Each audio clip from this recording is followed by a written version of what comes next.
안녕하세요. 안녕하세요. 콘텐츠 좋아요입니다. 오늘은 정말 유명 작가이신 소울풍 작가님을 모시고 인터뷰하려고 이렇게 찾아왔습니다. 이게 근데 작가 친구들이랑 구독자가 많이 겹쳐요, 알죠? 예, 많이 겹칩니다. 그래서 부른 겁니다. 그 빨대 꽂으려고 불렀습니다. 아니 여기 그 이제 무대가 좀 낯설지 않으실 것 같아가지고. 예, 맞습니다. 여기 작가 친구들 자주 찍는 그곳에서 지금 또 촬영 찍습니다. 중입니다. 그래서 오늘 자기 소개 한번 해주세요. 제 소개를 하라고요? 예, 지금까지 한 번도 인터뷰 대상이었던 적이 없죠, 이 유튜브에서. 보통 그렇죠. 예, 그럴 일이 별로 없죠. 안녕하세요. 저는 네이버 시리즈에서 오늘만 사는 기사를 집필하고 있고, 한 10년 정도 웹소설 작가 일을 하고 있고, 그리고 작가 친구들이란 유튜브도 하고 있고, 작카데미라고 해서 웹소설을 이렇게 좀 코칭하는 그런 것도 하고 있습니다. 네, 소울풍이라고 합니다. 아, 네. 환영합니다. 그러면은 첫 번째 질문 바로 들어갈게요. 이거 네. 그냥 개인적으로 궁금했던 건데, 네. 진짜 유명 작가가 됐잖아요. 혹시 한 번이라도 길거리에서 누가 알아본 적이 있나요? 절대. 없어요. 한 명도 없어요. 저는 형이랑 다닐 때 딱 한 번 있었어요. 한상현 자주 작가님은- 같이 다녔는데 딱 한 번 길거리에서 누가 알아보고 사진 찍어달라고 한 걸 본 적이 있어서. 근데 한상현 작가님은 이제 유명 웹소설 작가 이전에 유튜버가 너무 유명하니까. 그래도 작가 친구들도 한 3만 명 되니까 있을 줄 알았죠. 없어요. 없어요. 한 명도 없었던 것 같은데. 사실 누가 알아본다고 하잖아요. 전 다 거짓말이라고 생각합니다. 말이 안 돼. 어떻게 알아봐. 알겠습니다. 그리고 또 그런 것도 있어요. 왜 웹소설 문화가 자체가 길에서 알아본다고 와서 뭐 아는 척을 안 할 것 같은 느낌? 그런데 아직 한 명도 없습니다. 네. 그럼 아까 작카데미라는 코칭. 작카데미라는 이제 웹소설 코칭하는 것도 하고 계신데 네. 그건 혹시 왜 하는지 여쭤봐도 될까요? 즐거워서 하는 건지 스트레스를 많이 받으시는 것 같아서. 처음에 할 때는 진짜 즐거웠거든요. 근데 이게 쌓이다 보면 이게 좀 진지하게 글을 쓰시는 분들만 와요. 근데 그 이제 방향성을 좀 틀어주는 과정이 쉽지만은 않으니까 그게 좀 쌓이는데, 근데 보람이 있습니다. 보람이 있어요. 어떤 때 보람을 느끼시죠? 이제 뭐 겐톡이 와요. 자기 유련제 했고 이렇게 됐고 뭐 이런 연락이 오고, 또는 뭐 이제 그 수업이 마지막 주에 가보면은 다 실망했을 것 같단 말이에요, 내심. 근데 다들 너무 고맙다 그러고 감사하다 그러고 아직 더 해야 될 것 같은데 너무 빨리 끝난다 그러고 뭐 이런 얘기 들을 때 내가 그래도 시간을 투자해서 뭔가를 하는 게 좀 헛되지는 않았구나 이러거든요. 왜냐면 아내가 자꾸 옆에서 보면은 너무 열심히 하지 말라라고 얘기를 해요. 걱정이 된다고.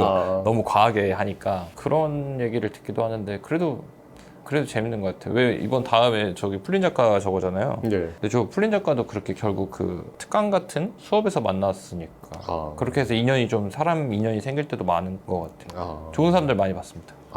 그럼 뭐 생각보다 괜찮네요. 스트레스를 좀 받고 계시지만 근데 좋은 사람 많이 돌이켜보면 괜찮았다. 좋은 사람 많이 보니까 예. 너무 행복한 것 같아요. 그럼 이제 사람들 작품 기획도 많이 해주시잖아요. 본인 작품도 기획하지만 네. 그럼 작품을 기획하실 때 어떤 방식으로 하시나요? 이게 근데 기본적으로 그 사람이랑 나랑 관계가 중요한 것 같아요. 그냥 지인인데 잠깐 봐줘는 사실 진지하게 너무 깊게 얘기를 하면 나도 상처 이쪽도 상처를 받으니까 그럴 수는 없고, 제대로 뭐 기획이나 이런 도움을 바라면 미리 이제 합의를 하는 게 제일 중요한 것 같아요. 근데 그 합의의 정도에 따라서 깊이가 좀 달라져서 어디까지 피드백 해줄 거냐에 네, 맞죠. 그러니까 시작부터 할 거냐, 아니면은 그냥 뭐 퀄리티 컨트롤이라고 해가지고 이런 원고 하나하나만 볼 거냐, 뭐 이런 것들에 대한 얘기가 일단 오가야 될 것 같은데, 실제로 작정하고 기획한다 그러면 장르부터 시작해서 소재랑 캐릭터를 다 얘기합니다. 그러면 저 학생분이 예를 들어서 나는 이런 배경에 이런 주인공 설정을 가지고 하고 싶어요 라고 하면은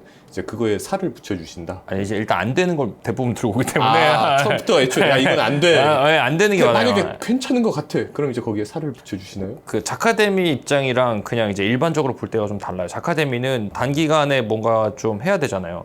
그래서 확률 높은 싸움을 해야 되니까 유료화가 될 만한, 그러니까 결국에는 조금 팔릴 수 있을 것 같은 가능성이 높은, 제 시각으로 봤을 때 그런 거 위주의 소재를 짜왔으면 좋겠다라고 얘기를 해요. 뭐 자기만의 독특함, 난 이걸 반드시 유료화 시킬 거예요, 이런 것들은 다 거절을 하죠. 근데 보통 진짜 죄송한 얘기인데 이런 식으로 원고를 가져오면 이건 독창적이고 난 이런 색에 쓸 거예요 라고 얘기한 것 중에 제대로 이게 재밌네라는 원고가 아주 한 번도 못 본 것 같은데 아직? 그 정도에 한 번도 못 봤을 정도예요. 독창 세계관은 그래요. 독창적인 걸일수록 안 좋았다. 뭔가 좀 이상해요. 많이 좀 이상해요. 알겠습니다. 네. 작가 친구들 영상에서도 살짝 본 건데 네. 고구마 구간이 있잖아요, 웹소설에. 네, 네. 그럼 고구마 구간을 쓰실 때 이 기대감을 줘야 되잖아요. 네, 네. 고구마가 딱 해소됐을 때 이렇게 될 거야 같은 기대감. 네네네. 예측 가능. 근데 그런 거를 어떻게 하면 잘 쓸 수 있을까요? 근데 얘를 오늘만 사는 기사의 한 장면을 예로 들어서 해줄 수 있나요? 아, 고구마 같은 거요? 네, 고구마를 잘 쓰는 법. 그러니까 고구마라는 단어 자체를 전 기대감으로 바꿔서 얘기를 합니다. 이거는 이제 강연이나 특강이나 그리고 작가들이 강의할 때 참 많이 얘기하는데 고구마라는 단어는 사실 없어요. 그리고 빌드업과 기대감이라는 단어만 있어요. 아, 예. 그러니까 고구마라는 용어를 맨 처음에 누가 만들어서 얘기를 했겠죠. 그러니까 팍팍하고 답답하니까. 사실 그걸로 끝나니까 답답한 거죠. 네, 고구마. 근데 예. 팍팍하고 답답한 구간이 사실은 없는 게 좋은 거잖아요. 그렇죠. 그리고 그걸 없이 쓰려고 해도 생기거든요. 그러다 보니까 전 아예 애초에 목표를 팍팍하고 답답한 구간이 좀 최대한 적게 하자라고 이제 얘기를 해요. 근데 그래도 생기죠. 많이 생기는데 그건 제 능력의 한계고 기본적으로는 기대감 층층이 쌓는 역할을 한다라고 생각합니다. 그럼 오늘만 사는 기사에서 기사에서 한번 한 예를 들면은 아예 초반부가 제일 좋죠. 왜냐면은 초반부에 10화쯤 되면 찌르기로 이렇게 하루를 넘기는 장면이 있는데 기본적으로 주인공이 죽고 다치고 쓰러지고 좌절하고 뭐 이런 이제 모션이 나오는 씬들은 전부 다 고구마라고 봐야 되거든요. 근데 저는 애초에 주인공이 죽고 다치고 쓰러지는 거를 그 소설 내용 중에 주로 삼았단 말이에요, 초반에. 그러다 보니까 이 과정이 고구마가 안 되려면 뭐가 돼야 되는가라고 생각을 해볼 수 있잖아요. 그러면 이 과정이 고구마가 안 되고 기대감이 되려면 결국에는 이겨내서 어떻게 될 거야 라는 거를 아주 초반부에 아주 명료하게 얘기를 합니다. 하루를 살아남아서 이겨낸다라는. 그러니까 그런 구조를 짜고 나서 이야기를 하니까 독자들한테 대놓고 얘기하지 않아도 뇌리에 결국에 주인공이 이겨내서 여기를 넘어가겠네, 이 장면을 이제 보고 싶을 거 아니에요. 그러니까 그게 그럼 그 앞에 쌓는 내용들이 전부 다 이제 빌드업이 되는 거죠. 기대감이 되는 거죠. 그 죽이면서 잡이다 하는 개 이기는 네, 맞아, 그 맞아. 에피소드잖아요. 맞아요. 그러면 아까 근데 좀 작품 얘기했고 생각보다 답변을 너무 잘해주셔서 질문 하나는 생략해도 될 것 같아요. 다 좀 네. 겹치는 것 같아서. 네. 그럼 좀 개인적인 인생에 대해서 하나 여쭤볼게요. 살아온 삶을 잠깐 이제 얼핏 제가 들었는데 그 대학교를 군대에서 이렇게 가셨다고. 아, 군대도 간 게 아니라 태어나서 처음으로 공부를 한 게 군대였어요. 공부를 한 번도 해본 적이 없어요, 태어나서. 아, 공부를 해본 적이 한 번도 없는데 없어요. 군대에서 처음 네, 맞아요. 시작하셨다. 군대에서 진짜 실제로 공부한 건 반년에서 8개월 정도였던 것 같아요. 왜 연등이라고 해서 군대 갔다 오신 분들은 아는데 저는 또 군번이 옛날이니까 모든 일과가 끝나고 자기 전에 2시간인가 1시간을 연등이라고 해서 공부할 수 있는 시간을, 그러니까 근무가 겹치고 이러면 또 못하고 이러잖아요. 그래서 군대에 있을 때 저 일찌감치 분대장을 달면 당직 근무였었거든요. 그럼 당직을 쓰면 밤새도록 공부를 해도 되잖아요. 그러니까 그런 식으로 이렇게 좀 시간을 쪼개서 했는데 효율적이지 못했던 것 같아요. 그러면은 그때 수능 공부를 하셨다는 네, 거죠? 수능 공부를 해서 아. 휴가 나와서 수능 지원을 하고 뭐 이야기하면 막 긴데 결국에는 이제 군대에서 한 그렇게 1년 정도 공부하고 나와서 수능 쳐서 대학을 간 거죠. 그 과를 전공을 뭘 하셨어요? 관광경영학과 전공. 관광경영학과요? 그래서 여행사 그래서 취직하고. 여행사로 취직하신 거군요. 예, 그때 자연스럽게 이렇게. 그러면은 이제 그걸 한번 여쭤볼게요. 그러면은 이제 군대 전역하시고 네. 대학교 다니고 네, 맞아요. 졸업하신 다음에 그럼 이제 여행사로 취직을 하신 거죠? 맞아요. 근데 여행사도 중간에 뭐 이직도 한번 하시고. 사업도 하고 이직도 하고 다 했죠. 예, 그러면은 여행사 하실 때 좀 어떤 이렇게 소설에 좀 도움이 될 만한 일화 같은 게 있었나요? 그러니까 직장 경험이 웹소설 집필에 와. 도움을 줬나요? 아니요. 아, 없어요? 아니, 직장 경험이 도움이 아예 안 되지는 않았겠죠. 자연스럽게 내가 과거에 나한테 축적된 게 드러나는 거니까. 근데 회사에서 이제 그러니까 에피소드를 이건 에피소드에 써야겠다 이런 경험은 없었던 것 같아요. 아니, 캐릭터나 이런 것들은 조금 차용해서 쓴 것 같아요. 악역 쓸 때. 그랬을 때 회사 사람들이 좀 나오나요? 이게 좀 그 캐릭터를 좀 따와서 썼었는데 혈통조제 쓸 때 실제로 그렇게 했는데 욕을 무지하게 먹었어요. 뭐요? 그 사람이 연락이 왔어요? 아니, 실제로 이런 사람이 있을 수 없다. 아니, 난 또 사실 조금 더 약하게 썼거든요. 근데도 막 그 직장인 PTSD 건드려가지고 욕 많이 먹었습니다. 독자들이 이런 인간은 있을 수가 없다. 이런 사람도 있고, 그리고 이제 이런 거 보고 싶지 않다 이런 게 이제 있으니까 너무 사실적으로 썼다, 이거 하지 말걸. 별거 아니었어요. 그러니까 여행사 다닐 때 첫 경험이 이거였어요. 들어가자마자 쌍욕으로 인사를 하던 사람이 있었어요. 뭐라고 욕을 하시던가요? 그냥 이제 쌍욕 진짜로. 아니, 이렇게? 그런 식으로 진짜 이렇게 인사를 진짜 특이한 사람이었어. 근데 제가 또 지진 않았는데 결국에는. 근데 어쨌든 그 사람이 생각이 나가지고 한 건데, 예, 그렇게 됐죠. 하물며 나중에는 착한 용으로 바꿔줬어요. 원래는 나쁜 사람으로 저랑 인연이 끝났거든요. 근데 잘 써먹지는 못하는 것 같아. 많이. 그렇구나. 내 재주 문제 같기도 하고. 그러면은 이제 그 다음에 사업도 하셨잖아요. 여행사 네, 사업. 맞아요. 사업을 했죠. 그럼 여행사 사업한 경험은 사업한 도움이 된 게 경험은 있나요? 도움 많이 됐어요. 웹소설에 도움이 많이 왜냐면 됐어요. 사업은 네. 롤러코스터를 많이 타기 때문에 이 감정이 여기까지 갔다 여기까지 가는 경우가 많다고 생각하고, 그리고 사업은 일반적으로 할 수 없는 경험을 많이 하니까. 그죠? 어떤 경험? 뭐 예를 들어서 뭐 사업자를 내는 것도 그렇고 그 과정에서 내가 모르는 것들이 너무 많은데, 법무사도 태어나서 처음 써보고 뭐 이제 행정사, 법무사, 그리고 변리사 뭐 이런 사람들 써야 되잖아요. 중간중간에 일이 필요하면. 그게 또 돈이 아까우면 또 내 손으로 다 직접 해보고 그런 것도 있었고, 사무실 구하는 거, 뭐 집기, 식기, 달에 나가는 돈들, 결론만 얘기하면은 단순하게 생각했던 매출 구조, 지출 구조가 절대 그렇게 굴러가지 않는다는 것들, 그리고 세금 문제, 그리고 법인과 개인이 돈을 이렇게 교류할 수 없는 이런 것들, 그렇죠. 아주 많은 것들을 배웠죠, 진짜. 그럼 그게 뭐 웹소설 집필에는 도움이 돼요. 왜냐면 이제 근데 뭐 사업자 등록하는 장면이 나오진 않잖아요. 그렇게 도움이 되는 건 아니고 그런 식으로 직접적인 도움이 되는 경우는 없죠. 네. 경험이. 그러니까 사고를 다각화하는 경험이 생겼죠. 그러니까 사고의 다각화, 그러니까 어떤 현상을 봤을 때 역학적으로 생각할 수 있는 그런 좀 개념이 생긴 것 같아요. 사업이 되게 힘드셨나 보네요. 그렇게 힘들었죠. 된 걸 사업이 보니까. 망하고 다시 일어나고를 2번 반복했어요. 맞아. 2번 망했죠, 사업이. 네. 총 정체적으로 3번을 망했는데 마지막 3번은 내가 연 게 아니니까. 근데 수습을 제가 해서. 근데 2번 망했는데, 그러니까 첫 번째 잘 되지 않고 망하고 두 번째가 잘 됐어요. 그래서 이게 흔히 그 어린 시절에 잘 되는 생기면 그 오만함이 있잖아요. 이제 잘 되는구나. 바로 놀았죠. 네, 그러면 안 되는데 뭐 그런 과정들을 이제 겪어서 지나오다 보니까. 이 얘기는 나중에 좀 더 자세히 한번 들려주세요. 네, 멘탈이 좋아져요. 근데 네. 자연스럽게 멘탈이 좀 강력해지는, 다시 하고 싶지 않은. 그럼 이제 웹소설로 돌아와서, 그럼 웹소설은 어느 타이밍에 쓰신 거예요? 직장 생활하실 때 아니면 사업하실 때? 첫 회사 그러니까 제가 태어나서 한 번도 생각해보니까 글을 안 쓴 적이 없어요. 그러니까 습작으로 계속 뭘 쓰고 있었어요. 그럼 습작은 언제부터 쓰셨어요? 좀 중학생 때부터였나? 중학생 때부터? 네, 중학생 때부터 조금씩 썼어요. 뭐 그때 노트에도 쓰고, 나중에 나이 먹고 나서는 컴퓨터로도 쓰고. 그래서 이제 회사가 망하고 뭐 이직하고 한 와중에 맨 마지막 회사가 조금 큰 여행사였어요. 대기업에 이제 산하에 있는. 그래서 거기를 다녔는데, 그 여행사에서 제가 일이 좀 손이 빨라요. 그래서 일이 빨리 끝나니까 시간이 뜨잖아요. 그래서 다른 사람 일들을 원래 해줬어요. 그리고 막 잡일을 막 다 했어요. 제 경력이 안 맞는 일들을. 그랬는데 그래도 시간이 뜨길래 메모장에 조금 이렇게 적어놨었어요. 뭐 메모 같은 거를. 그래서 회사에서는 글쓰기가 좀 불편하니까 야근할 때 좀 쓰고, 퇴근하고 좀 쓰고, 뭐 이렇게 좀 쌓고 하다가 그때가 처음 쓴 것 같은데. 그러면 첫 출판은 어느 시점에? 그건 이제 회사를 다니다가 지금 필명 말고 다른 필명으로 했는데. 그거 얘기해 줄 수 없나요? 아니 얘기 안 할 거야. 안 할 거야. 안 할 거야. 너무 망해가지고 그게 완전 망한 거예요. 그래서 완전 망했는데, 뭐라고 해야 되지? 그걸 하고 나니까 할 수 있을 것 같더라고요. 그냥. 그러니까 첫 작품이 망했는데 네. 다시 일어난 원동력이 할수 있을 다음에 쓰면 잘 될 것 같았다였나요? 네, 그러니까 이게 어떻게 하는지 알겠더라고요. 그래가지고 구조나 이런 형태가 내가 알던 거랑 조금 다르긴 한데, 그래도 내가 워낙 소설을 좋아하니까, 글을 좋아하니까 이렇게 하면 되겠다 싶어가지고 이제 퇴사를 했죠. 글을 쓰려고? 네. 퇴사를 했어요. 퇴사를 해서 글을 썼죠. 그냥 회사에 묶여있어서 하기 힘드니까. 퇴사하고 쓰신 글이 그럼 그게 이제 소울풍으로 낸? 네, 맞아요. 농구신 다시 태어나다를 시작했죠. 그게 제가 알기로는 그렇게 잘 되진 않았는데. 맞아요. 그렇게 잘 되지 않았어. 그냥 중소기업 연봉?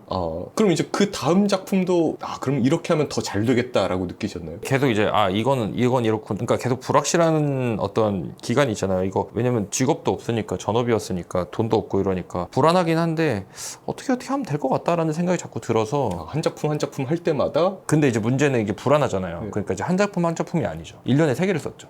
동시 집필을 계속 동시 집필을 해서 될 때까지 하면 되겠다 싶어가지고 계속 이제 반복해서 써가지고 겹쳐요, 다 기간이. 그랬구나. 전 말단병사 그러면서 사업도 하신 거예요, 그때? 그때는 사업도 같이 했죠. 그때는 이제 인솔자를 나갈 일이 많아서. 여행 가이드 인솔자? 네, 가이드랑 인솔자 좀 다르거든요. 어쨌든 북유럽도 갔다 오고 미국도 갔다 오고 그때 베트남도 갔다 오고 많이 나갔죠. 그때는 나가서도 썼어요. 열심히 사셨네, 진짜. 네, 그죠. 나가서 미국에서 이렇게 버스 맨 앞자리가 인솔자 자리예요. 거기 앞에서 노트북을 쓰고 이랬었죠. 열심히 썼죠. 부지런히 썼죠, 부지런히. 진짜 열심히 쓰셨네. 많이 썼어요. 들어보니까. 그죠. 라꾸라꾸보다 내가 좀 더 열심히 썼을 걸. 라꾸라꾸 지필법보다 여행사 그때는 인솔자 지필법이 더 빡셌다. 빡세게. 왜냐면 잠을 못 자고 뭐 아무것도 못 하는 시간이 있으니까. 계속 썼어요. 계속 많이 썼다. 지금 생각해 보니까. 그럼 이제 조금 가벼운 질문으로 이제 바꿀게요. 네. 그 소설 쓰실 때 음악을 이렇게 자꾸 틀어놓으시면서 쓰시잖아요. 맞아요. 요새는 어떤 음악 틀어놓으세요? 요새는 그냥 가요. 아 그냥 가요? 예. 멜론, 탑백 이런 거? 뭐 그런 거 말고 그냥 제가 요새 아이돌 음악을 많이 듣는 게 아니라 뭐 OST 좋아해서 오. 뭐 이제 언젠가는 슬기로운 전공의 생활인가 뭐 그거 OST도 듣고 그리고 거기에서 리도와 파라솔이라고 해가지고 왜 배우님들이 부르는 거 있잖아요. 예. 그런 것도 많이 듣고 그리고 뭐 그냥 옛날 음악도 많이 듣고. 그럼 이 특정 장면은 여기는 뽕 차오르는 연출이 있어서 이 음악을 들어야 돼 이런 건 없나요? 예전에 한번 해본 적 있어요. 많이는 안 했고 그 이제 뭐 에픽 뮤직이라고 해가지고 유튜브에 검색하면은 뭐 락, 웅장한 거 막 나오잖아요. 전투 음악 이런 거 네. 검색해가지고 들으면서 쓰는 게 있어요. 그게 하도 많이 들어가지고 거의 제 플레이리스트에 항상 남아있는 음악도 하나 있어요. 예, 락이랑 이제 일렉 소리 섞여 있는 좋더라고요. 예. 내 그게 느낌에. 도움이 됐나요? 그 전투 씬 쓸 때? 많이 도움이 됐어요. 진짜요? 그러니까 내 느낌에. 아. 체감한, 그러니까 물론 그때 컨디션도 좋고 쓸 게 정해져 있고 뭐 이러니까 좋았겠죠. 근데 제 아내가 이제 제 원고를 다 봐주는데 그때 그 얘기했어요. 제가 그 음악을 틀어놨는데 마침 그 원고를 읽고 있었는데 너무 찰떡이라고. 오. 이런 얘기를 해준 적이 있어요. 잘 맞는다고. 그러면은 음악이 집필에 도움을 상당히 줬네요. 전 도움 받는 편이에요. 그러면은 이제 이거 보시는 분들도 네. 그 음악을 들으면서 전투 씬을 쓰면 좋겠네요. 그건 아니에요. 아니 사람마다 다른 본인의 것 같아요. 재능으로만 가능하다. 아니야. 왜냐면 최근에 어떤 작가님 만나서 얘기를 하는데 자기는 음악 절대 못 튼다는 거예요. 동시에 두 가지를 못 한대요. 그래서 옆에서 뭘 들으면 음악을 못. 그럼 그러니까 그 글을 음악 못 혹시 듣는. 뭔지 알려주실 수 있나요? 아니 근데 그게 검색을 해가지고 나오는 거니까. 그럼 링크로- 나중에 알려주시면은 자막으로 제가 댓글로 링크를 달아놓으면 될 것 같은데. 예. 예. 왜냐면 자막은 링크가 안 되잖아요. 예. 네. 그럼 이제 마지막 질문이 될 것 같아요. 이거 진짜 웃기는 질문인데 우리가 칼바람 나락 있잖아요. 거기서 자주 만나잖아요. 맞아요. 그럼 칼바람 나락을 하면 혹시 그게 거기에서의 경험이 네네. 그 게임의 경험이 집필에 도움을 주나요? 일도 안 줘요. 조금도 안 줘. 그냥 이거는 스트레스 해소용으로. 네 맞아요. 그 사실 칼바람이 혼자서 해본 적이 있거든요. 재미가 너무 없더라고요. 그래요. 너무 재미가 없더라고요 저는. 그래서 아마 이게 저는 그때 왜 다른 사람들도 많이 있잖아요. 예. 저랑 같이 하는 친구들 있잖아요. 예. 그 친구들이랑 노는 재미에. 근데 실제로 우리끼리 만나면 게임방을 갈 때도 있는데 그냥 카페 가서 수다 떠는 일도 많아요. 예. 그 재미가 좋은 것 같아요. 그냥 서로 같이 뭘 한다 이런 거. 아까 마지막 질문이라고 했지만 하나만 더 여쭤볼게요. 네. 혹시 소설 쓸 때 되게 자세히 설정 짜시잖아요. 그럼 네. 설정집도 따로 만드시나요? 예전에는 엄청 만들었어요. 예전에는 거의 A4 용지로 30장, 40장짜리도 만들고 엄청 많이 만들었는데 최근에는 잘 안 만들어요. 최근은 그냥 설정집 없이 그냥 쓰세요? 기본적인 설정 몇 개를 잡고 거기에 이제 덧붙여서 만들어 놓은 게 있는데 그걸 또 제 편집자님이 그걸 한번 정리해서 만들어 줬는데 문제 나보다 더 정리를 잘했더라고요. 그래서 여기다 그냥 덧붙여서 만들면 되겠다 해서 잘 안 만들어요. 그럼 설정집이 있긴 있는 거네요. 있죠. 직접 만들지는 않았다 뿐이지. 소설가한테 설정집이 없을 수는 없어요. 네. 이제 그건 현대 판타지를 써도 똑같을 것 같아요. 왜냐하면 하물며 캐릭터의 외모라도 정해놔야 되거든요. 맞아요. 설정집이 없을 수는 특히 없어. 저도 쓸 때 이름을 자꾸 까먹을 때가 있어요. 오랜만에 누가 나오면은 네. 그럼 걔를 찾아서 전에 쓴 원고를 찾아 헤매거든요. 그래서 설정집을 저는 그 뒤로 만들긴 해요. 아니, 무조건 만들어야 네. 돼요. 만약에 할 수 있으면 탭을 정해서 만드세요. 등장인물 또는 이제 고유명사 이런 식으로 아예 탭을 정리해서 만들어 놓으면 나중에 컨트롤 F로서 찾으면 금방 찾으니까 그죠. 그거를 반드시 해야 돼요. 반드시. 근데 그거 안 하는 분들이 꽤 있을 거거든요. 없을 건데 기성 작가님들은 거의 다 할 거예요. 아. 거의 다 할 거예요. 제가 본 사람 중에 한산이가 그거 없이 하거든요. 그래서 자꾸 등장인물 이름을 찾아서 헤매는 모습을 보거든요. 그죠. 저도 많이 찾아 헤매는데 저도 이렇게 명료하게 정리해놓진 않아서 많이 헤매요. 근데 한상현 작가님도 아예 없진 않을 거예요. 기본적인 건 있을걸? 기본? 있어. 없어요. 아니 이름은 정리를 안 해놔도 왜 네. 고유명사 같은 것들은 그래서 지금 혹시 좀 지망생분들 보고 계시다면은 한번 설정집을 만드시라. 본인이 그래. 한산이가가 아니라면은 만드는 네. 게 낫다. 근데 간단하게 만들어야 돼요. 그걸 만든다고 시간을 들이면 맞아요. 안 돼. 간단하게. 단순하게 만들어가지고 단순하게 직관적으로 보일 수 있게.